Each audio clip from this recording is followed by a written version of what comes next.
तो अब हमारा बीपी हम कैलकुलेट करेंगे केस सेकंड के लिए। और केस सेकंड हमारे पास क्या होगा? केस सेकंड हमारे पास होगा जब हमारे पास सेम हैलोजन ग्रुप होगा। ठीक है, सेम हैलोजन ग्रुप होगा, तो तब सेम हैलोजन ग्रुप होगा तो अब हमारा बीपी का ऑर्डर क्या होगा? तो मान लीजिए जैसे कि हमारे पास CH3Cl है, देन C2H5Cl है, देन C3H7Cl है, एंड देन C4H9Cl है।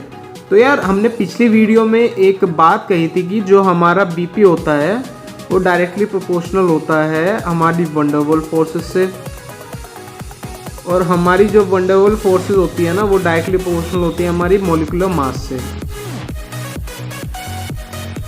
तो इन सब में सबसे ज़्यादा मॉलिक्यूलर मास उसका होगा जिसमें सबसे ज़्यादा कार्बन एटम होंगे। ठीक है, तो हमारे पास हम ये बात कह सकते हैं कि जितने ज़्यादा कार्बन एटम्स होंगे ना, ठीक है, उतना ज़्यादा उसका मॉलिक्यूलर मास होगा और उतनी ज़्यादा उनकी वंडरवॉल फोर्सेस होगी और उतना ही ज़्यादा उनका बीपी होगा। ओके, तो उतना ही ज़्यादा उनका बीपी होगा जितना ज़्यादा उनके नंबर ऑफ कार्बन एटम्स होंगे। लेकिन कंडीशन क्या है कि हमारे पास जो हैलोजन ग्रुप है ना वो सेम ही होना चाहिए, और हैलोजन ग्रुप जो हमारा हैलोजन एटम है वो हमारा सेम नंबर होना चाहिए। जैसे कि अगर यहाँ पे Cl होगा ना तो यहाँ पे एक ही Cl है, ठीक है, और सब में भी Cl ही होगा मगर एक ही एटम होगा Cl का। ठीक है, तो उस टाइम पे हम कह सकते हैं कि जितने ज़्यादा हमारे पास कार्बन होंगे उतने ज़्यादा हमारा बीपी होगा। So BP of haloalkane increase with increase in number of carbon atoms. तो हमने यही एग्जांपल लिया, जैसे कि यहाँ पे C4H9Cl था, ये ब्यूटेन क्लोराइड था, देन हमारा propane chloride, then ethyl chloride and then methane chloride. ठीक है, तो इसमें भी हमारा जितने ज़्यादा नंबर ऑफ कार्बन एटम्स होंगे उतने ज़्यादा हमारा बीपी होगा। तो इसका भी ऑर्डर डिक्रीजिंग में ये होगा कि सबसे ज़्यादा इसका होगा, देन इसका होगा, देन इसका होगा, देन इसका होगा। तो फिर हम आते हैं हमारे केस थर्ड के बाद। तो केस थर्ड में क्या है कि हमारे पास अल्काइल ग्रुप सेम है। ठीक है, हमारे पास अल्काइल ग्रुप भी सेम है और हमारे पास हैलोजन ग्रुप भी सेम है। लेकिन है क्या कि जो हमारा हैलोजन के एटम्स है ना, एक ही अल्काइल ग्रुप में हैलोजन के एटम्स कितने जॉइंटेड है। ठीक है, तो ये हमारे पास केस थर्ड है। केस थर्ड में क्या है कि जैसे हमारे पास एक कंपाउंड है CH3Cl, देन एक कंपाउंड है CH2Cl2, देन एक कंपाउंड है CHCl3 एंड देन एक कंपाउंड है CCl4। ओके, तो यार हमने पहले भी डिस्कस किया था कि हमारा जो बीपी होता है वो डायरेक्टली प्रोपोर्शनल होता है मॉलिक्यूलर मास से, क्योंकि जितना ज़्यादा मॉलिक्यूलर मास होगी उतना ज़्यादा वंडरवॉल फोर्सेज होंगी, और जितनी ज़्यादा वंडरवॉल फोर्सेज होंगी उतना ही ज़्यादा हमारे पास बीपी होगा। तो इन सब में मॉलिक्यूलर मास अगर हम कंसिडर करें, मतलब होगा भी वो कैलकुलेट करके भी, तो हमारा CCl4 का सबसे ज़्यादा होगा, देन CHCl3 का होगा, देन CH2Cl2 का होगा, देन CH3Cl का होगा। अब ये हुआ क्यों? हुआ इसलिए कि हाइड्रोजन का जो हमारा मॉलिक्यूलर मास होता है ना वो होता है 1 और Cl का होता है बहुत ज़्यादा। तो हम जैसे ही हेलोजन एटम Cl हो गया, फ्लोरीन हो गया, कोई भी हेलोजन एटम होगा, जब हम उसका एक ही हमारे सेम अल्काइल ग्रुप है उस अल्काइल ग्रुप में जब हम उसके नंबर को बढ़ाएंगे ना, हेलोजन एटम जो है उसके नंबर को बढ़ाएंगे तो हमारा मॉलिक्यूलर मास जो होगा वो बढ़ता रहेगा। अब जितना ज़्यादा मॉलिक्यूलर मास बढ़ता रहेगा उतनी ज़्यादा हमारी वंडरवॉल फोर्सेस भी बढ़ती रहेंगी और उतना ही ज़्यादा हमारे पास बीपी भी बढ़ता रहेगा।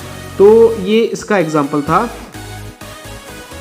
नाउ अब हम इसको लिखेंगे कैसे? तो ये है कि BP also increases with increase in number of halogen atoms.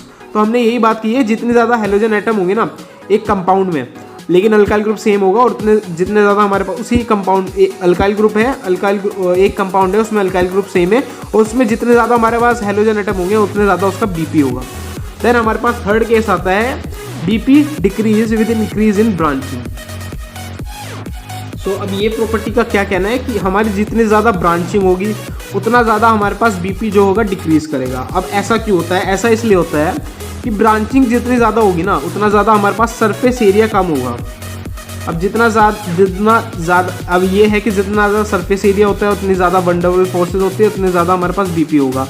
अब सरफेस एरिया कम तो बीपी भी कम, तो ब्रांचिंग से सरफेस एरिया कम हो जाता है जिसके वजह से हमारे पास हमारा बीपी भी कम हो जाएगा। ठीक है, तो branching inversely proportional to the surface area, और सरफेस एरिया जो होता है वो डायरेक्टली प्रोपोर्शनल होता है बीपी से। तो ब्रांचिंग से हमारा बीपी जो होगा वो डिक्रीज करेगा। तो जैसे ये एक एग्जांपल है, ये हो गया हमारे पास नॉर्मल क्लोरोब्यूटेन। ठीक है, तो हमने नॉर्मल क्लोरोब्यूटेन तो हो गए, तो इसमें सबसे कम ब्रांचिंग होगी। देन हमने एक ब्रांच ले ली यहाँ पे CH3 की, ये हो गया आइसोक्लोरोब्यूटेन। तो आइसोक्लोरोब्यूटेन में एक ब्रांच आ गई जिसके वजह से इसका कम हो गया बॉइलिंग पॉइंट। अब Cl फिर भी यहाँ पे एक लॉन्ग चेन में ही था, ब्रांचिंग में ही था, इसके वजह से इसका ज़्यादा हो गया इससे, क्योंकि Cl यहाँ पे जो है वो ब्रांच में आ गया और यहाँ पे ब्रांच में नहीं था। ठीक है, इसके वजह से इसका जो BP है वो इससे ज़्यादा हो गया। अब यार हमने सिमेट्रिकल ले लिया, एक Cl था, इससे एक Cl जुड़ा हुआ था, यहाँ पे भी Cl जुड़ा हुआ था, यहाँ पे भी, ये 3 डिग्री का था, तो हमने एक टर्शरी ब्यूटेन ले लिया। ठीक है, टर्शरी क्लोरोब्यूटेन ले लिया, तो उसमें तो सबसे ज़्यादा ही कम होगा हमारे पास BP। सो ये हमारा थर्ड केस था कि जिसमें हम ब्रांचिंग इंक्रीज करेंगे तो हमारा BP जो होगा वो डिक्रीज करेगा। अब मेल्टिंग पॉइंट की बात करते हैं, तो अब हम हमारी मेल्टिंग पॉइंट की बात करते हैं, तो जो हमारा मेल्टिंग पॉइंट होगा ना हेलो अल्केन्स का, तो वो BP की तरह ही इंक्रीज करेगा और BP की तरह ही डिक्रीज करेगा। मगर एक केस में होगा कि जब हमारे पास ब्रांचिंग जो होगी ना, तो ब्रांचिंग से हमारा डिक्रीज कर रहा था BP, कि जितनी ज़्यादा ब्रांचिंग हो रही थी उतना ज़्यादा हमारा BP डिक्रीज कर रहा था, तो मेल्टिंग पॉइंट में भी होगा। लेकिन जब हमारे पास कोई एक सिमेट्रिकल कंपाउंड बन जाता है, जैसे कि हमारे पास था टर्शरी क्लोरोब्यूटेन, तो टर्शरी क्लोरोब्यूटेन ये था, तो इसमें तो सबसे ज़्यादा कम BP था, लेकिन MP के केस में इसमें सबसे ज़्यादा MP होगा, यानी कि मेल्टिंग पॉइंट इसका होगा सबसे ज़्यादा, वो हमारा नॉर्मल ब्यूटेन से भी सबसे ज़्यादा हो जाएगा इसका। ठीक है, सो नॉर्मल ब्यूटेन से भी इसका मेल्टिंग पॉइंट जो होगा वो ज़्यादा हो जाएगा।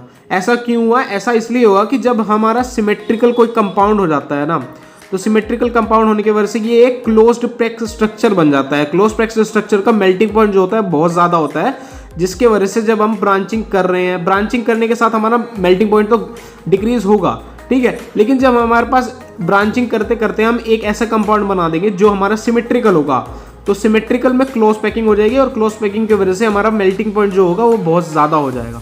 ठीक है, सो इस वीडियो में इतना ही, और आगे की वीडियोस के लिए आप लाइक एंड सब्सक्राइब कीजिए। Thank you and have a nice day.